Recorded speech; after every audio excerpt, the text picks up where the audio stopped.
Hello and welcome to Occupied Thoughts, a podcast brought to you by the Foundation for Middle East Peace. I'm Lara Friedman. I'm the president of the Foundation for Middle East Peace. Today is August 25th, 2022, and it is my pleasure to have with me today Noam Sheizaf. Noam is a Tel Aviv-based journalist. He's a founding editor of 972 magazine, where he still writes, along with writing at Haaretz and for other publications. Noam recently completed a documentary about Hebron titled H2, the Occupation Lab, that premiered at the Doc Aviv Film Festival in Tel Aviv. And I will say that Noam is one of the wisest voices who I follow to understand what's happening inside Israel, and I'm thrilled to have him with me today. And I'll say you can follow Noam and his work, and you should, on Twitter. That is at Sheizaf, NsheiZaf, and of course at 972 magazine, www.972mag.com. So first off, Noam, thank you for joining me today. Hi, Lara. Thanks for having me. It's great to be here. So I want to talk about a lot of things today, and I've actually wanted to have you on the podcast for quite a while, and including the documentary. We'll get to that at the end. And I want to start off, and we'll get to this in the conversation, by just recognizing for anyone who's listening to this that the overarching issue in the news cycle right now for a lot of us is the attack on the Palestinian NGOs that has now been escalated by Israeli authorities. We will get to that in the course of this podcast as well. But the topic of this podcast specifically is the deepening love affair, as I call it, between the American far right and Israel's new right. And this is a topic that I have been tracking and worrying about for some time. And it's a topic on which you published a superb article last month in 972 entitled An Israeli Home for America's New Right. And I will include a link to that with this podcast. So let's just start the conversation as I turn off my phone. So let's just start with that article. So the hook for your article is an event that took place in Tel Aviv in May 2022. Most of our listeners probably don't know about this. That event was entitled Israeli Conservatism Conference. So can you tell us about this event, its purpose, the groups behind it, the kinds of speakers and ideas for which it provided a platform? So I came across this event just because of the name. It's the third conservative conference, and it's a one-day event in Jerusalem, and it's a new thing. It's part of the new phenomena of these public events that are bringing trying to shape sort of an elitist new conservative conversation in Israel. And I found this fascinating. Part of several trends in the Israeli right. One of them, we can talk later about it, is the cult phenomena around Netanyahu, which will escalate now towards the election. But another one is this new attempt to redefine and to reshape what is right-wing thinking and conservative thinking in the Israeli terms, because even the word conservative is a bit American and is different from the way it is perceived here. When I grew up, we spoke in Israel about right-wing politics, about religious right, about the whole land of Israel. These were the kind of topics the right was talking about. And now the use of the name conservative and some of the vocabulary that comes with it suggests a certain change. And I found this change fascinating, and that's the first reason I wanted to go to this event. And I found the speakers were very interesting. They were this hybrid of the new populist pro-Netanyahu right in Israel, journalists like Gadi Taub from Haaretz and Ariel Segal from Maariv, and Irit Linor from IDF Radio, has a very popular talk radio show. Some of them define themselves as former leftists. Some of them actually people I knew and worked with before they had this transformation into this populist leader of the Israeli right.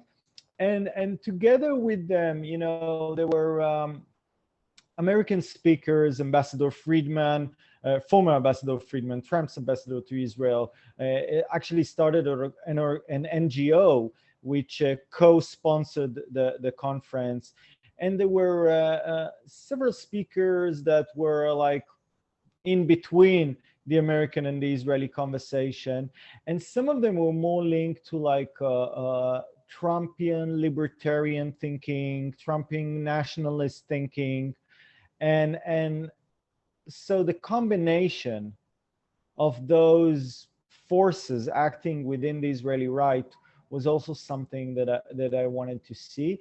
And the third thing that was interesting in those events is always to see who's coming to listen, not just the who's coming to speak. You know, you could feel a decade ago that the Israeli left was fading when you came to these events, and you always saw the same faces, and they were getting older and older, and so the crowd that you get to see in those events is always fascinating, and so I think I'll start with the crowd, and I think I didn't came on a press badge. We just, I just, bought a ticket online, took the train to Jerusalem, and came at the before the first panel started.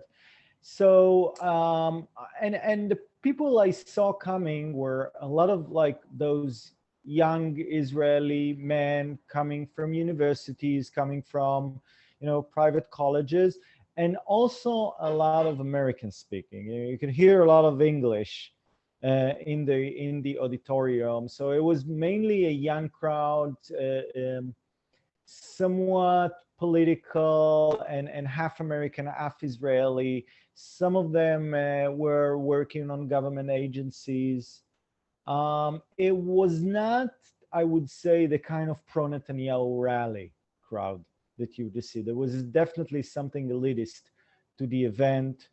And as you walk in, you get this tote bag with the merchandise, like the stickers and stuff that you get. So the thing that you get was, and that's, I think, kind of crystallized the event I was heading toward, was a book by Ronen Shoval, who's the leader of an institute called the Argaman Institute. I never heard of it before, which is sort of an intellectual think tank. And he was, and the book was a revisionist reading of a text by Herzl, the founder of Zionism. And Herzl is usually associated to the point of a myth with a very liberal form, a very secular and a very liberal form of Zionism. And the entire text, with the entire booklet, was an attempt to show how Herzl actually meant to put the Jewish nature of the state ahead of democracy, ahead of liberal values. And I think this text suggested the entire framing of the conference. It's an attempt to reshape state values. The conference was hosted by the Tikva Fund. The Tikva Fund is an organization that works in Israel since the end of the 90s, but has become very prominent in recent years in pursuing those sorts of events and this sort of a change in the conversation, but also actual legislation, actual political change. And we can talk about this more in our conversation. And the rest of it was, your average political conference. Big speakers, like a keynote speak by Amit Segal, who's the celebrity pundit for the Israeli Channel 2 News, the most watched daily news show. And also, curiously, the son of Hagai Segal, who's a journalist, but also one of the convicted terrorists of the Jewish underground, the settler underground of the 80s, because Hagai, the dad, took part in an attempt to assassinate Arab mayors in the West Bank. That was in the beginning of the 80s, but his son Amit, who obviously had nothing to do with that, but he's like a star figure of Israeli television and of the Israeli right now, highly influential, the most influential Twitter account in Israel. So he was a keynote speaker. There was a conversation with the American author Victor David Hanson on who's a pro-Trump intellectual.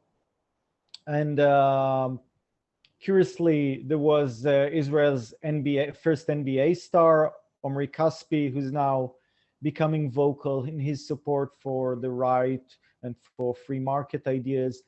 And all these young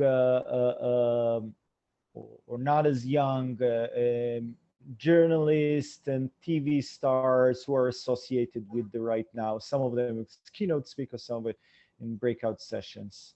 Let me just pick up on something you said there. Your article focuses on the central role of this organization, the Tikva Fund. And I want to quote you. You wrote, "The American New Right is now a global phenomenon with elites of its own, much like American liberalism. Yet, while major Israeli left-wing organizations that receive foreign funding, from B'Tselem to this website, 972, were born out of a local context, the Tikva Fund is a top-down organization, or a top-down operation, explicit in its promotion and importing of an American conservative terminology and agenda in Israel." So can you talk about that? This is something that I will say I have been watching for a long time. I was thinking about it the other day when I was reading something by Neri Zilber about the Likud primaries and the sort of ethos of the Likud list, which seems to be trying to remake the Israeli judiciary to look more like the American judiciary, so much more politicized, as opposed to this idea that it sits separately from politics. Can you talk about this effort, whether it's the Tikva Fund or more broadly, to import to Israel a very American flavor of conservative governance? Yeah, so there are a few ways to look at that. One of them, which has to do with the judicial system, and I will not focus on that, is the amazing similarities between the situation of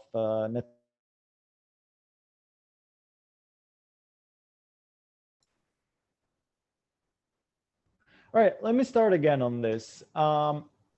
So there are a few elements that are similar between the Israeli situation and the American right, and there are a lot of differences. But I think one of them is, and especially when it comes to the Supreme Court, the law enforcement, is the legal problems that former President Trump is suffering, and that Prime Minister Netanyahu is in the midst of, and his trial being going on. So a lot of Netanyahu's supporters are drawing inspiration and occasionally even ideas and tactics from Trump. But I think the phenomena is much bigger than Trump and Netanyahu. I think that in the 90s, during Netanyahu's first term, there was a realization in the Israeli right that they've been losing the battles of ideas, the battle of the elites, and a lot of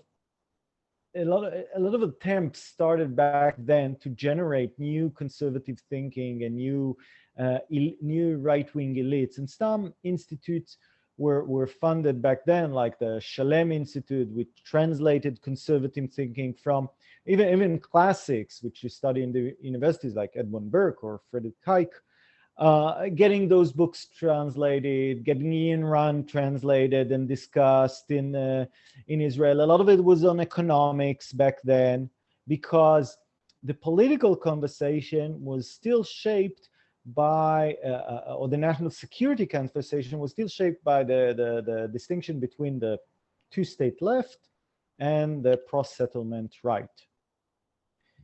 In the second intifada, like in the last decade or the last 15 years, you saw something gradually changes. And in the last few years, it's really exploded. This top-down operation funded from the United States to completely reshape the conversation here, like speaking economics on libertarian terms, even attacking Israel's health system, which is considered quite successful, especially compared to the US, but trying to explain to Israelis why national health, government-sponsored health insurance is not a good idea. But also bringing a sort of nationalist conversation that's similar to the American populist conversation about a certain silent majority of Jews that is not represented in the political system, and bringing terminology and political tools that come with these ideas. So one of the prime examples is the Federalist Society in the United States, which trying to reshape the judicial system. So the Tikva Fund, which starts all sorts of organizations in Israel, started the Law and Liberty Forum, an Israeli organization that clearly states in its about page that we're inspired by the Federalist Society and we're trying to do the same thing. An intellectual think tank like the Argaman Institute that I mentioned, but also a lot of seminars to right-wing leaders, even to to people from this conference. Like right after I registered to the conference, I started receiving those emails with suggestions to all sorts of Tikva sponsored activities. So I can register for a series of lectures on free market Adam Smith or on nationalism. And I can even get, sponsored throughout this time, like in scholarships that range up to, $4,000 just to come and listen and participate in sort of seminars and classes. Now, the leaders of these organizations are people who were active in the fight between right to left in the previous decade. Like I mentioned, Ronen Shoval, he started an organization called Im Tirtzu, which started all sorts of conspiracy theories and nasty attacks against the New Israel Fund. So it's kind of multi-level operation trying to attack human rights organizations as foreign interference and trying to influence discourse and trying to reshape some of the ideas about what Israeli nationalism is, what is the agenda, and also a certain mood that is part of this populist global phenomena, like the European right, the new right in Europe, the Trump-backed the Trump backers, intellectuals, and these kind of operations in Israel. So the interesting thing for me is that it's really a top-down operation. It's people in the United States deciding to reshape the conservative conversation here, as opposed for the left here, which usually starts an organization like a human rights organization like B'Tselem or others in a very local context, and then trying to fundraise here and in the United States to get a few professionals to manage the volunteers, if you wish.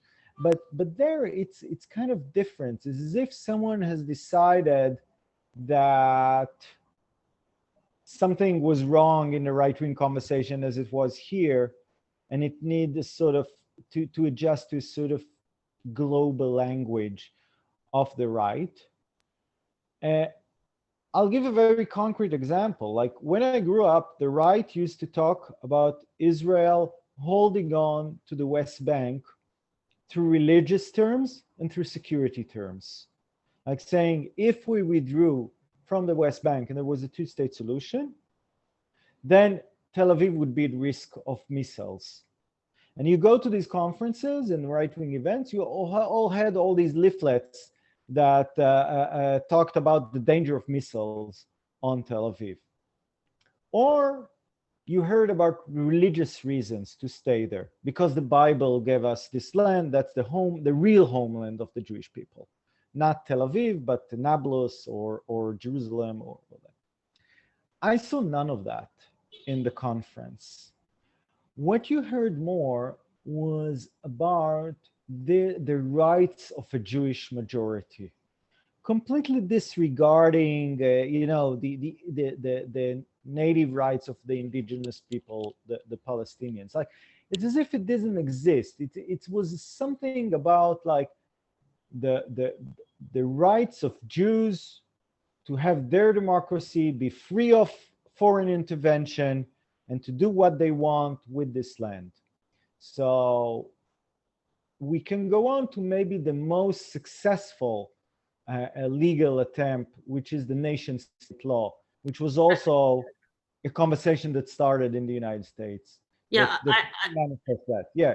I actually want to go there next. So I want to talk. It's fascinating listening to how you're describing that, because what you're describing in terms of the shifting from either a tactical security argument, from a religious argument, to this sort of manifest destiny argument, it parallels closely the debate in the United States around CRT and whether you actually talk about things in history that maybe make some Americans who are of a certain demographic sector feel uncomfortable, whether that's illegitimate. It mirrors that. I want to talk about a specific Israeli group that's mentioned in your article, and it's been written about elsewhere, called the Kohelet Policy Forum, which is funded by the Tikva Fund. And in the US, those of us who are engaged on Palestinian rights work are very familiar with the Tikva Fund and defending free speech related to Israel, because that we're familiar with the Kohelet Forum, largely because of a guy named Eugene Kantorovich, who will be thrilled that we're talking about him today. He loves attention. And Eugene is the head of Kohelet's International Law Department. And among other things, he has been the quote unquote legal voice for years, who will write a quote unquote legal argument defending literally anything Israel does. Its right to take land by force, its right to build settlements, anything. And he has publicly claimed credit for playing a central role, if not the key role, in drafting legislation in the US, in drafting, promoting, conceptualizing legislation in the US that basically targets boycotts, which are nonviolent, constitutionally protected free speech until now in the US, of Israel and or of settlements.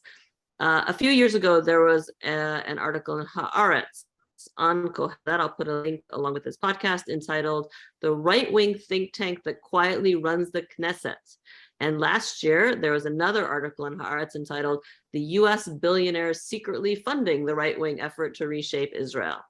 And in these articles, one of the things they focus on was the nation state law and the role of Kohelet in the Knesset on the nation state law.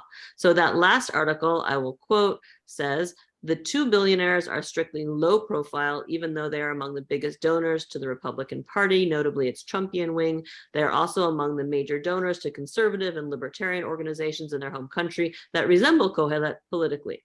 So can you talk about Kohelet specifically, or more broadly, this cross-pollination? Because it's not merely that US illiberal thinking, conservative thinking, right-wing, whatever you want to call it, is being imported to Israel, but the Israel-related elements are also being exported into the US. Can you talk about that cross-pollination effort? Yeah, I would start with the last bit about Israeli thinking being imported to the US and also to Eastern Europe and to other places. Again, going back to the way we used to think about the conflict in the 90s, which is really when my own political thinking was shaped. We saw the Israeli occupation as an exception. Like the fact that there was a nation state that denies rights from a civilian population could only be justified as a temporary mean. Something that, again, security pretext, something that would eventually find some sort of resolution, because it was an exception to the entire international system and even to right-wing thinking.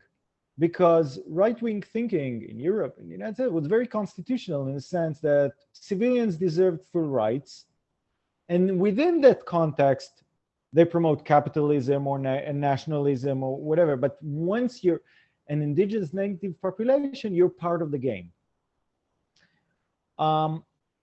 So Israel was always an exception in saying that Palestinian will never be part of the system. There was never a thinking of integrating new Palestinian population, not the descendants of those who remained in 1948, into the system. And I think one of the scariest phenomena of the last 10 or 15 years was the emergence of a new right that views whole groups of population as not being part of the true nation. You can talk about India, and you can talk about Hungary. Sometimes it's an indigenous population of a different ethnic minority. Sometimes it will be a conversation about the danger of asylum seekers or refugees, or immigrants who are here for like 20 or 30 years and already part of society, but they cannot become part of society because our thinking of what is a nation and what is a citizen changed from thinking about citizenship and an inclusive model of citizenship into an ethnic-based model.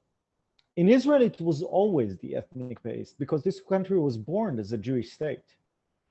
And once it brought the West Bank in, and Gaza in, it had to define itself as a Jewish democracy that leaves the Palestinian out.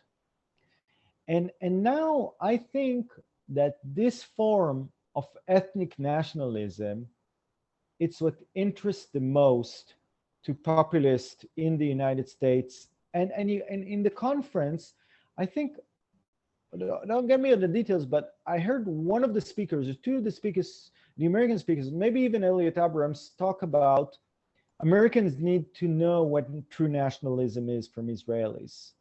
And it's a sentence that I've been hearing from the American right, like Israelis can learn from us about what capitalism is because you're all a bit socialist, and what free market and what freedom is, but we can learn from Israelis what true nationalism is. And I think this is a sort of connection of ideas that benefits both groups. Like, you can be a white nationalist in the United States more easily if you see a sort of an acceptable model of a democracy that says, we're going to stay in the West Bank forever. We're going to find whatever arrangement, autonomy or others for the Palestinians, but we're not going to make them citizens, and we still remain a democracy. We demand that you see us as a democracy. And the world does see Israel as a democracy. So I think Israel plays a pivotal role in the emergence of the illiberal democracy, which is the phenomena of this last decade, the illiberal democracy, which is not a country that becomes fascist overnight.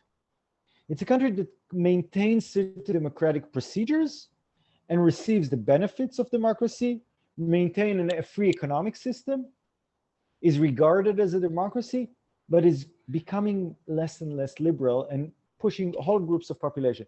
So now I ask myself, was the inevitability in the end of the occupation that we felt in the 90s really true? Is it inevitable because it's an exception? Maybe this is not an exception. That's a really scary thought.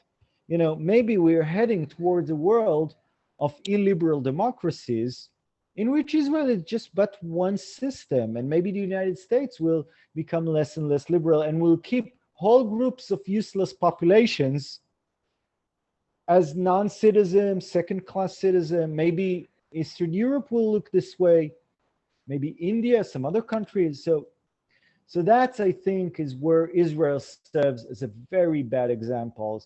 And the failure of the Israeli left and Israel as a whole to resolve the Palestinian issue has brought about really consequences that we couldn't imagine back then. I would also say not merely a bad example, but it in effect gives a a kind of kosher stamp to this kind of illiberalism, right? Exactly. I mean, nobody wants to. Go ahead.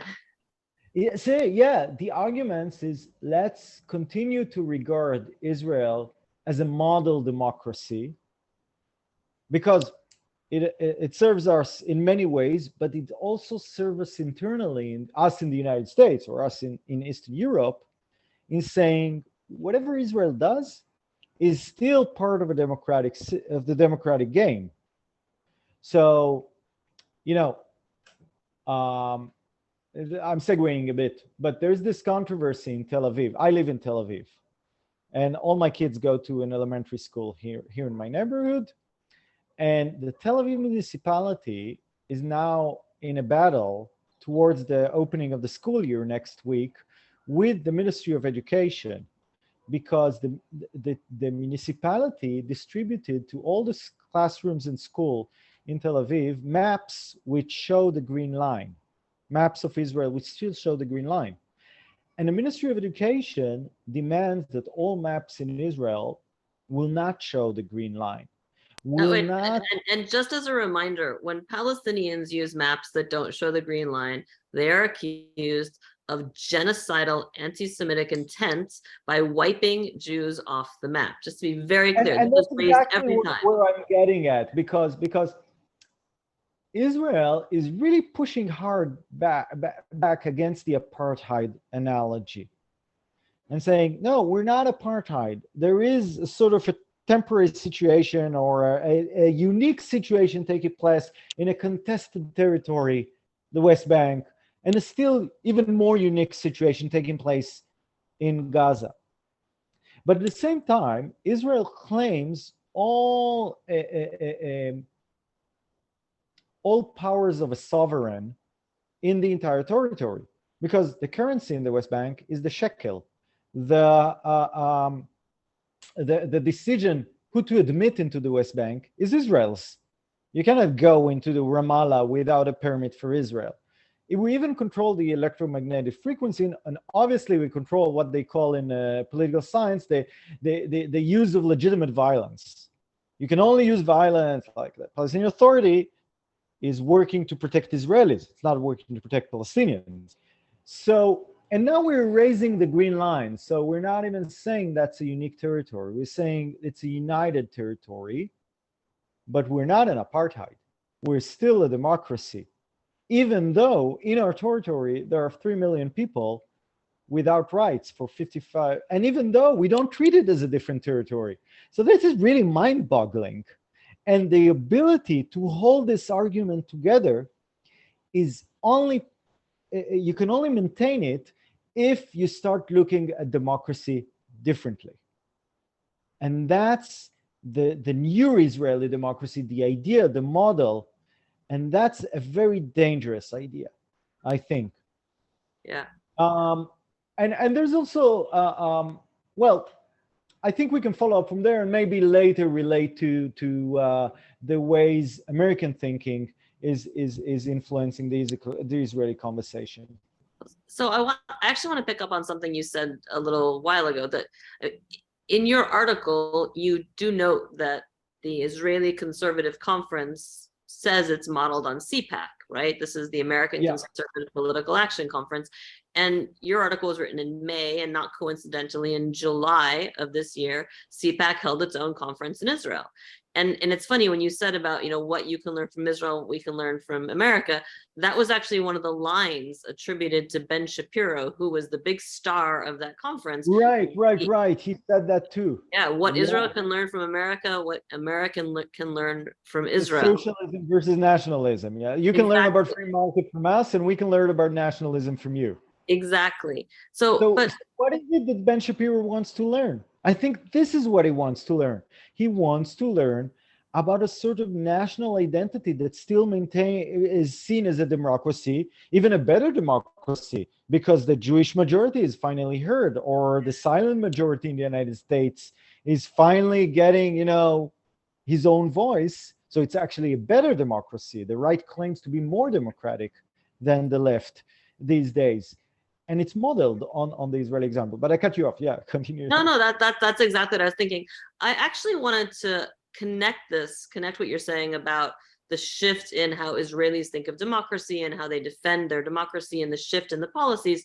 And it's not really a sudden shift, right? When you talk about erasing the green line, Israel erased the green line for decades. It sort of found the green line again when the peace process started. And, I have been documenting for years Israeli ministries.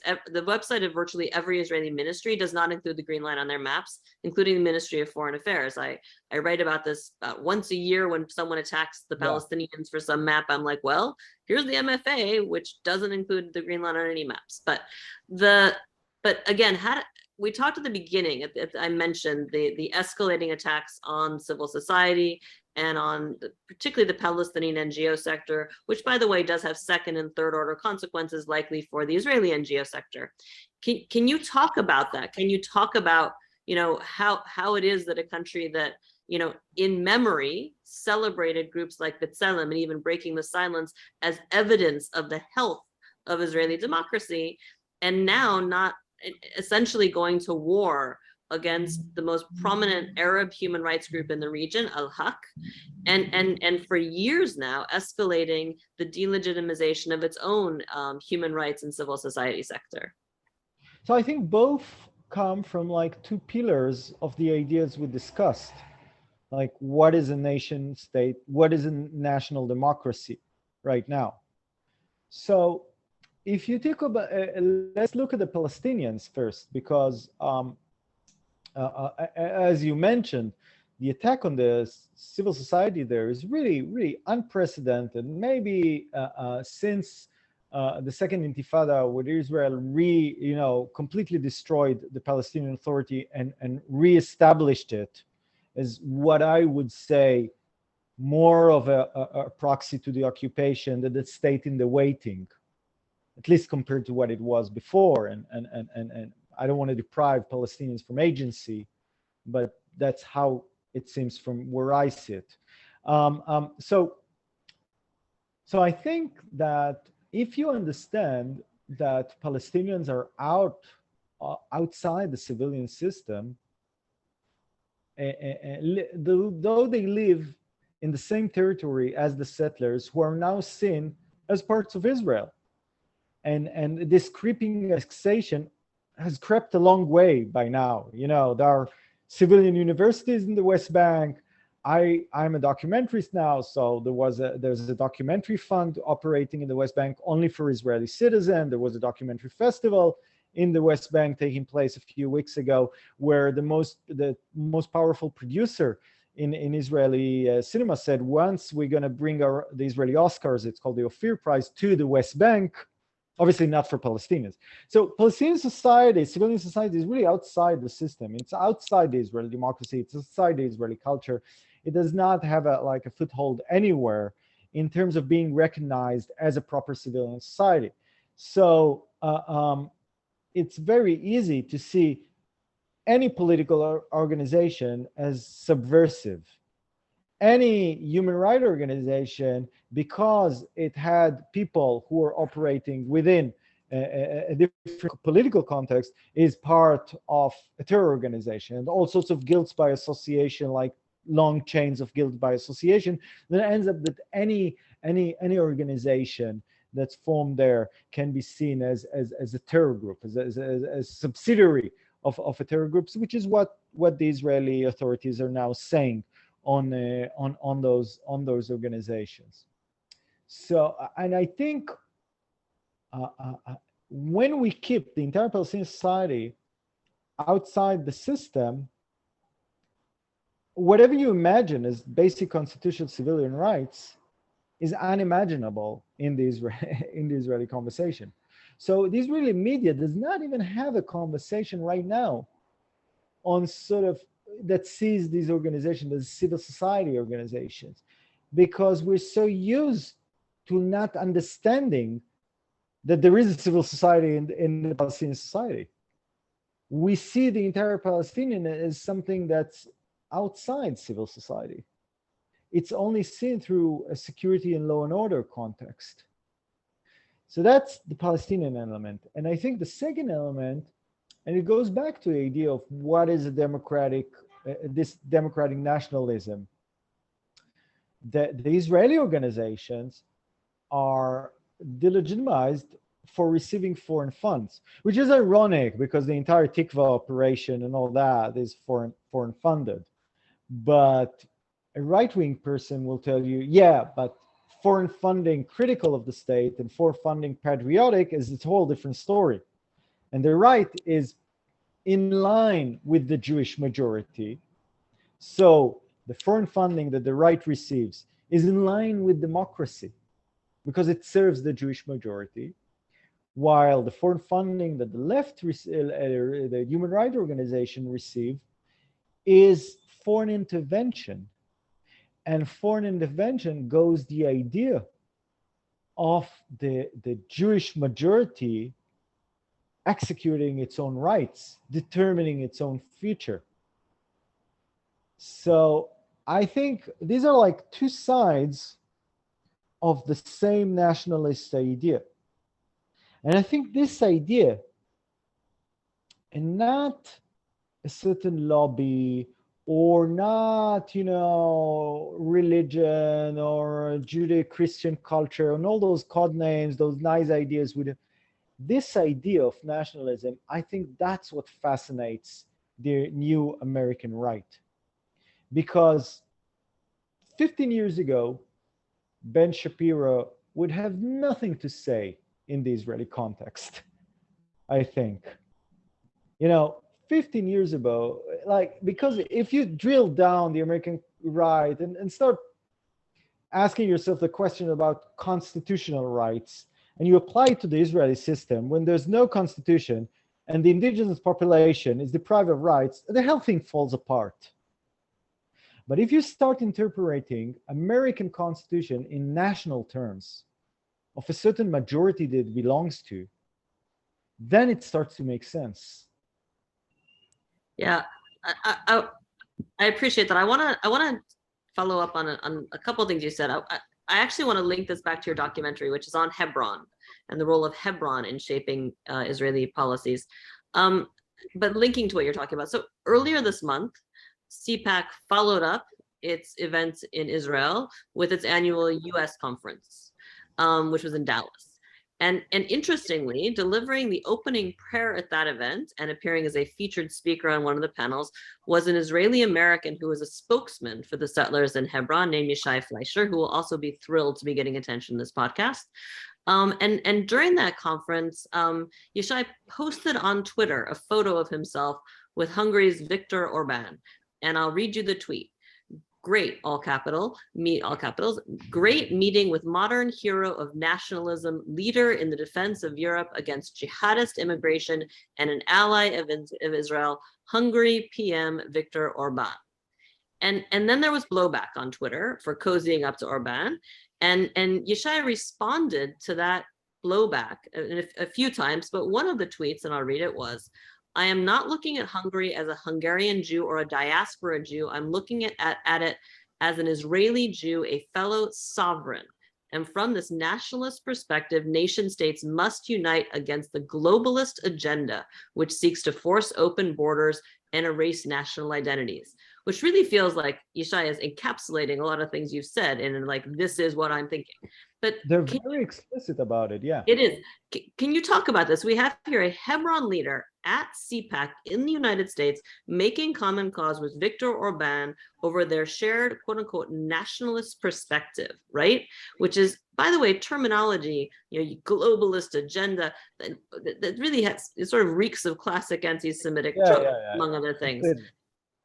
And also just pulling this again, going back to your other piece, diving in a little deeper, can you talk about how the settlement enterprise, this agenda of keeping every inch of biblical lands, has been a driver of Israeli liberalism, and in parallel is feeding into this alignment with Christian evangelicals? I don't know if that's something you're comfortable talking about it, but it seems like a core component of what's going on here to me. Yes, I actually think that in this alignment, we always look on the religious alignment. And it's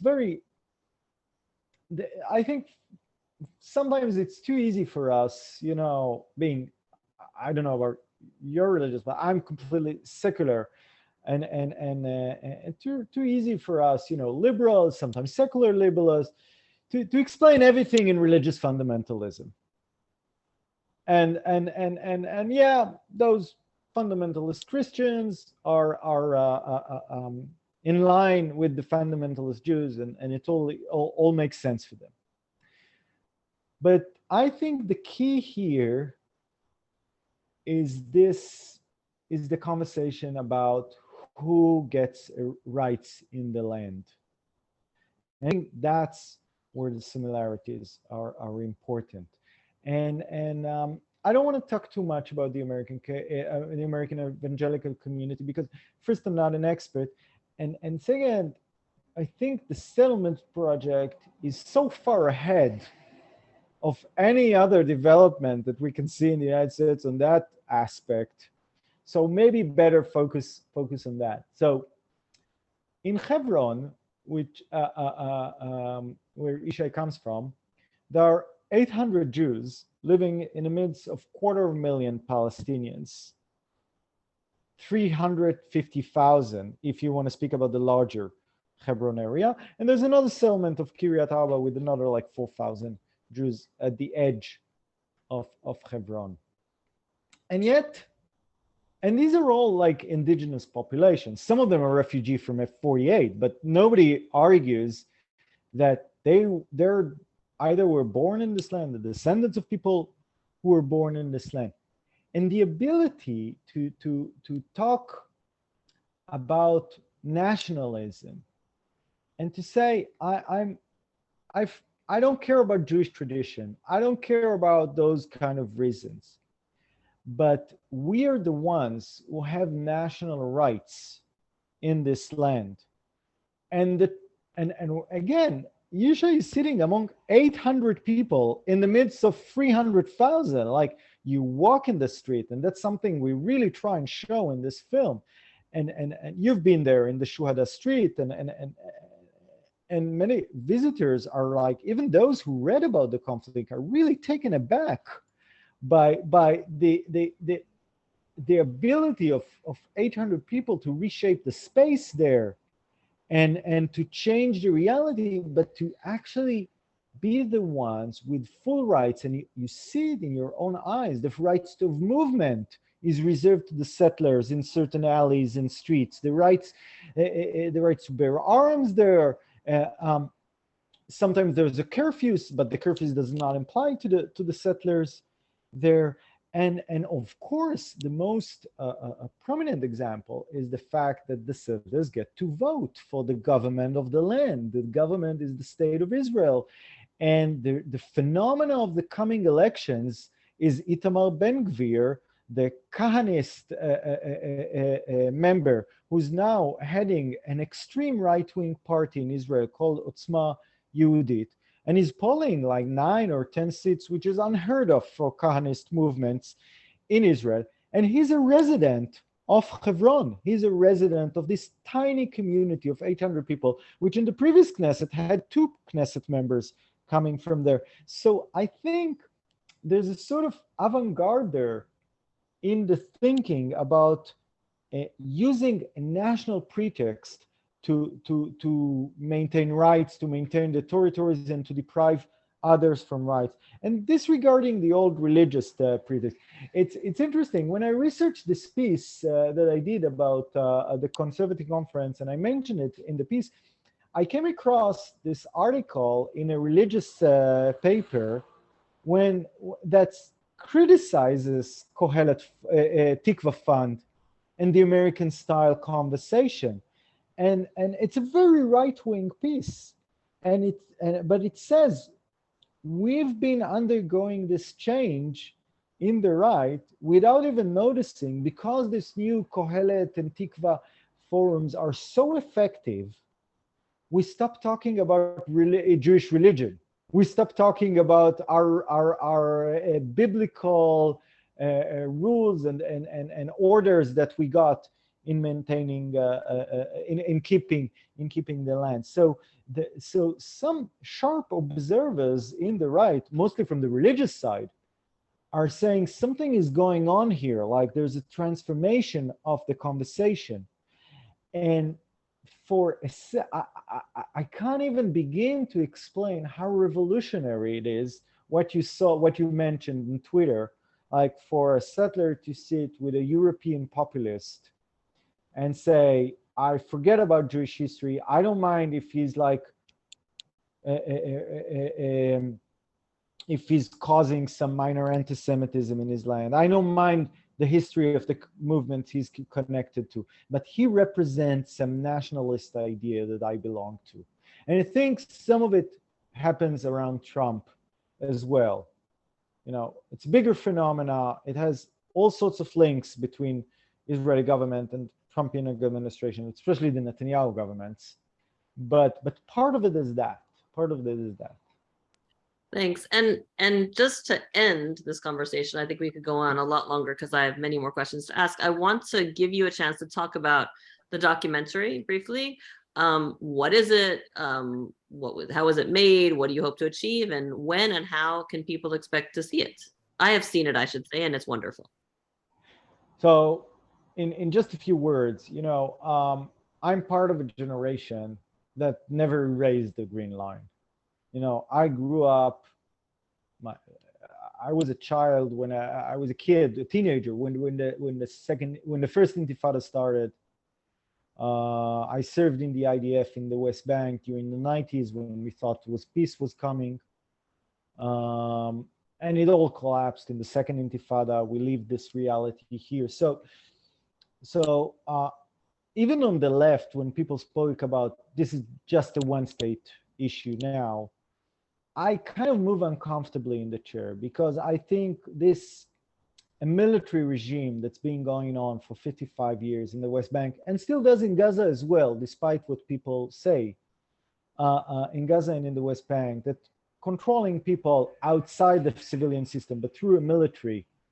And as we talked about, you know, the ability of a general to issue an order and to shut down a human rights organization that's are credible in the entire world. And so I think it still is different than whatever happens within the Green Line, whatever racism or towards our minority deprivation of rights happens. And together with an Israeli director, Edith Avrahami, we wanted to dive into the nature of this system that controls people through military orders for 55 years. And it's a huge topic. So in order to tell it and to tell the story of the evolution of this system and how it moved from controlling people through proxies towards technological control, which is the phenomena that we see in the West Bank, a whole issue that we can set another podcast on, like that Israel exports to the United States and to Europe, technological control of people. So we wanted to show this evolution, and in order to do it, we set on a specific location. We told the story of one street, the street in the center of Hebron, which is really a unique location because you know it, but not many people know it. Like the settlement movement was born there. There was a massacre that destroyed the peace process there, the Goldstein massacre in '94, that really started the suicide attacks in Israeli cities and really started the collapse of the peace process on that day. Organizations that we work with, like Breaking the Silence, were funded in the B'Tselem Camera Project. They all started in this very street. This is also events that predates the state of Israel in the conflict, like the massacre of 1929, where the Jewish indigenous population was massacred there. And many people see it as year zero of the conflict, happened in this very street. So you can really, and when you go there, you feel that you feel the entire conflict in a tour of 2 hours along the street. So we wanted to take the audience and really place them there and show them the entire conflict through like a stretch of 1 kilometer Luckily enough, because it's such an important place, it's been hugely documented over the years. So we got hundreds of hours of archive to work with, and we had access to the military governors of this area of Hebron who spoke with us about the orders they gave very candidly, I think. And the film is an attempt really to do a theory of all of the occupation in this single location. As you said, we premiered at the Tel Aviv Film Festival, the Doc Aviv Film Festival, and we're about to come to New York. I don't know which festival, but what we're about to be screened in all sorts of places in the United States. And if you follow my Twitter account, my Facebook page, I will announce everything as we know it. But we really hope that, my hope is that, and we're starting to tour the film in Israel, we want to go to schools, to kibbutzim, to the periphery. My hope that everyone who thinks about this conflict and who feels that, as I do, that the occupation and conflict are really what constructs our life there. And I think it's meaningful for people around, outside Israel as well. I want them to see this film. I hope they will. I hope so too, and we'll keep in touch. Hopefully we can maybe do a discussion about it when it is screening in the US. So we're going to have to stop here for now. Noam, thank you so much for joining me today and being so generous with your insights. For our audience, thank you for listening and for watching. Don't forget to follow Noam on Twitter. That is at NSHEIZAF. And finally, as always, I want to remind people, subscribe if you're not already doing so to the Occupied Thoughts podcast. You can do so on iTunes, SoundCloud, or Spotify. That way you won't miss any of the great content that we're posting pretty much every week. And you can find the podcast and the video version of this podcast at www.fmep.org and on our YouTube channel, which you can find through our website. So with that, we'll end this here. I'm Lara Friedman, president of the Foundation for Middle East Peace, signing off until the next episode of Occupied Thoughts. Thanks, Lara.